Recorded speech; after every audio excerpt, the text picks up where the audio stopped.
Hello troops, Rob here from Fitness, and what I'm going to do is take a couple of minutes of your time to explain the running zones and how zone 2 will be a game changer in your running ability.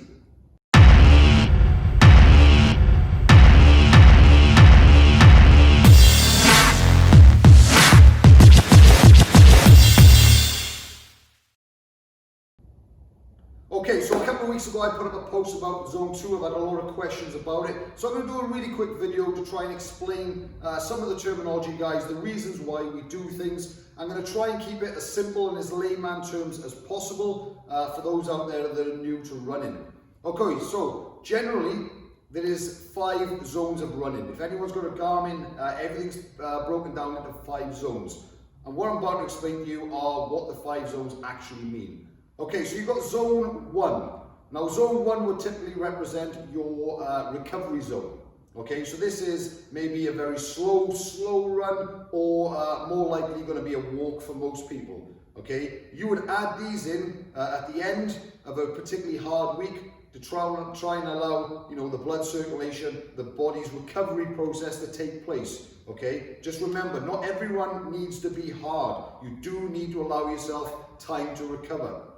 Okay, so zone 2. Now zone 2 is what I fundamentally believe in my heart to be the zone that most people should be developing the most. Okay, so zone 2 is your engine. Okay, it's your aerobic zone. It's where you build your aerobic fitness. Now your zone 2 is the most efficient zone that your body has. Okay, it burns fats for fuel, and it's a game changer in terms of aerobic fitness. Now, if you are running anything above 90 minutes, then zone 2 is the only zone really you need to concern yourself with, and it's the zone you need to develop the most. But the point to note here, guys, is zone 2 uses fats for fuel. Okay, uses fats for fuel. Now, zone 3 is typically where most runners spend most of their time, and it's probably the reason, or 90% of the reason, why runners fail to progress. Okay, why they never get any better, why they never get any faster.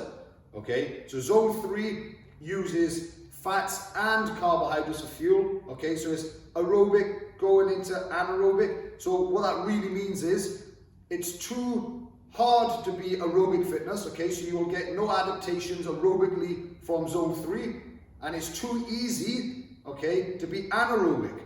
Okay, so you won't get any heart and lung benefits from it. It's just in the middle. It's called the gray zone. It's kind of, if you're in zone 3, realistically, they're all wasted miles, because the only thing you're going to benefit from it is muscle memory. You're not really going to get any adaptations from it, both aerobically or anaerobically.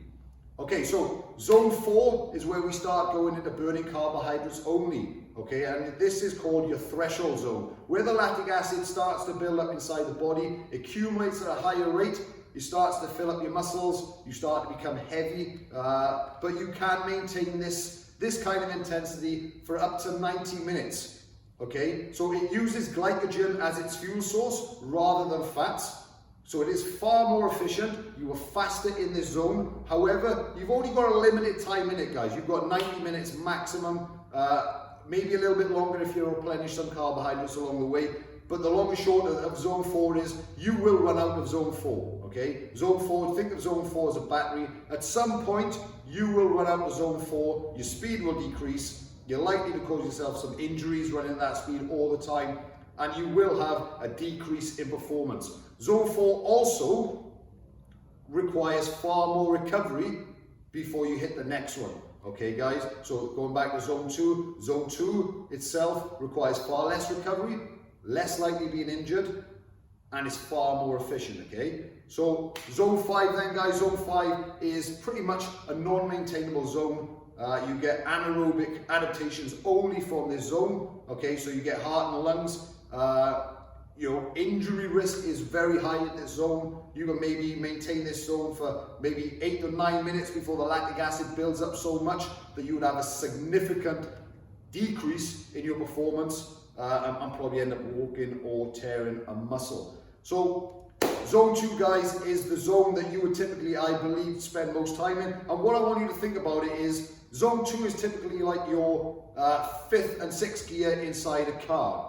Okay, 1, 2, and 3, and 4 maybe have the excitement in terms of the speed, but number 5 and number 6 gear, that's where, you know, you start to conserve fuel. That's where you start to conserve energy. So zone 2 is your engine. It's what you need to spend most of your time in. Now, in terms of training programs, guys, how I run mine and most pros run theirs is they would spend 80% of their time training zone 2. Now, guys, zone 2 might be really slow for you to start with. You might even be walking, okay? You might not like the speed, but it does not make it wrong.